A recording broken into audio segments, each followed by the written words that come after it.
I'm Congressman Ron Paul, a congressman from Texas.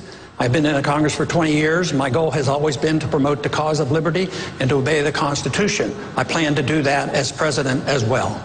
And do you agree with Governor Perry that Social Security is a Ponzi scheme? Well, I agree that Social Security is broke, and we spent all the money, and it's on its last legs unless we do something. One bill that I had in Congress that never got passed was to prevent the Congress from spending any of that money on the wars and all the nonsense that we do around the world. Now, the other thing that I would like to see done is a transition. I think it's terrible that the Social Security system is in the problems. It has the problems that it has. But if people wouldn't have spent the money, we would be okay. Now, what I would like to do is to allow all the young people to get out of Social Security and go on their own. Now, the big question is how would the funding occur? If you were president of the United States, would you repeal prescription drug benefits for seniors under Medicare? Congressman Paul, what about you? Would you repeal it? Well, we shouldn't have never started it. I voted against it, but that sure wouldn't be on my high list. I would find a lot of cuts, a lot of other places. Matter of fact, on Social Security, it is already being reformed because the cost of living increases aren't there, so the value is going down.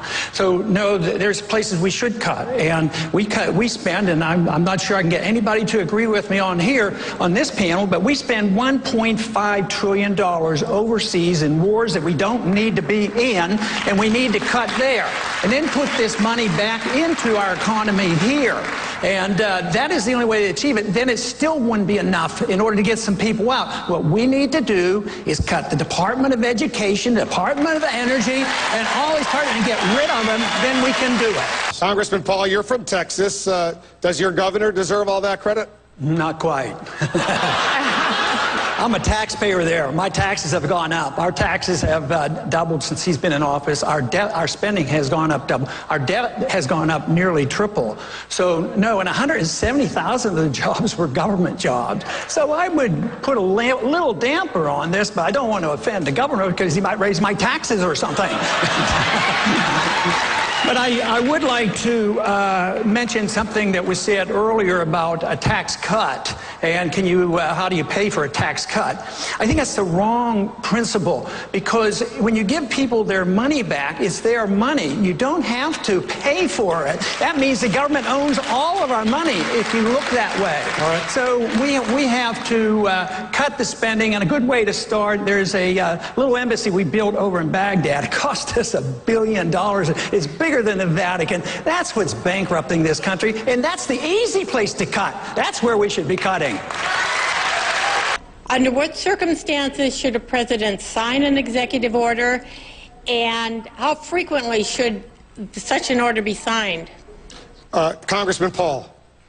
The executive orders have been grossly abused by all administrations for a lot of years.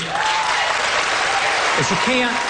But some executive orders are legal. When the president executes proper function of the presidency, like moving troops and other things, yes, it's done with an executive order. But the executive order should never be used to legislate. That is what is so bad. So the executive order should be taken under control, and I made a promise, if as president, I would never use the executive order to legislate.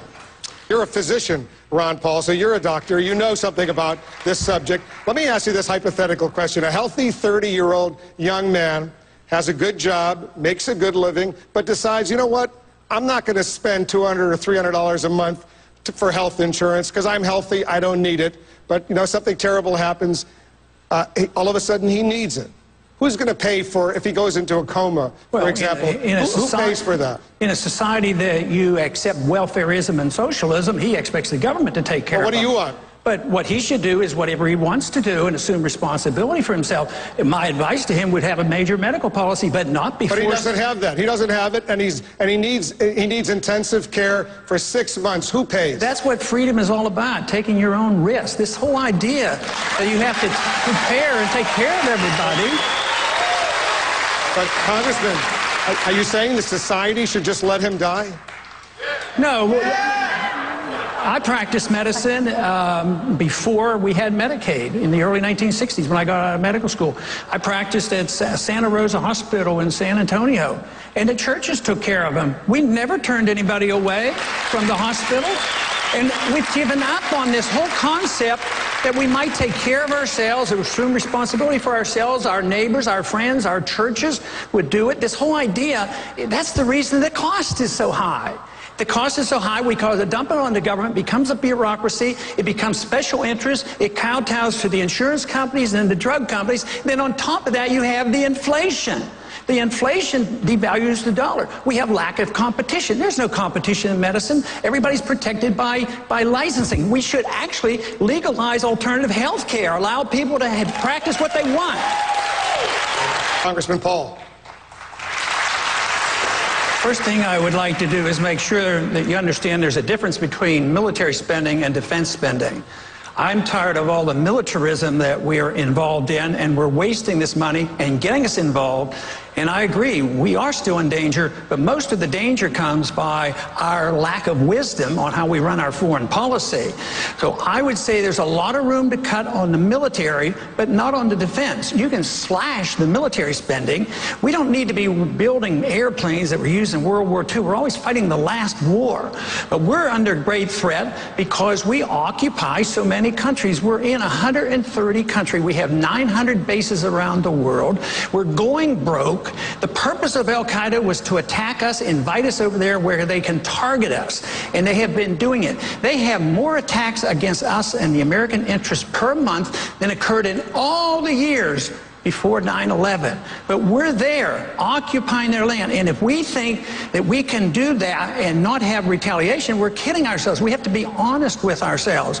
What would we do if another country, say China, did to us what we do to all those countries over there? So I would say a policy, a foreign policy that takes care of our national defense, that we're willing to get along with people and trade with people as the founders advised. There's no authority in the Constitution to be the policeman of the world and no nation building. Just remember, George Bush won the presidency on that platform in the year 2000.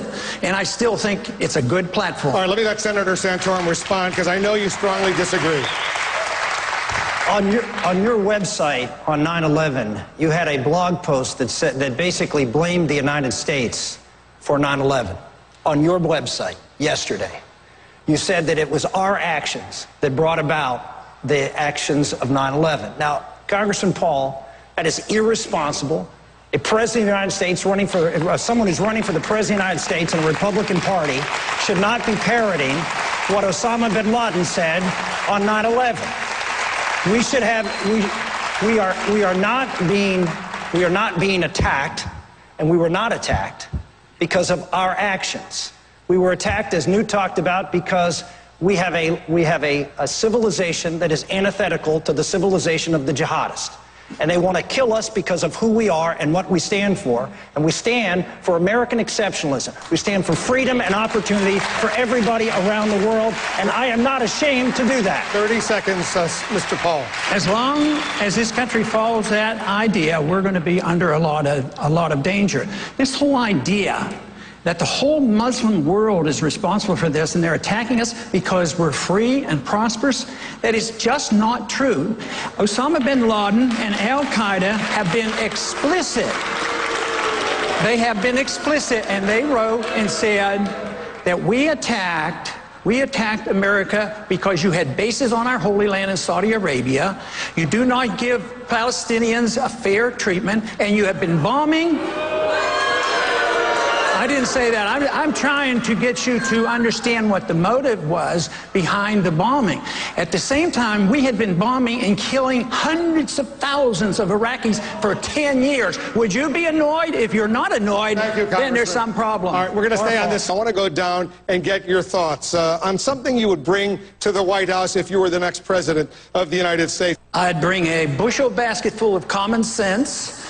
And I would also bring a course in Austrian economics to teach the people the business cycle and why the Fed creates inflation and depressions and all our unemployment problems.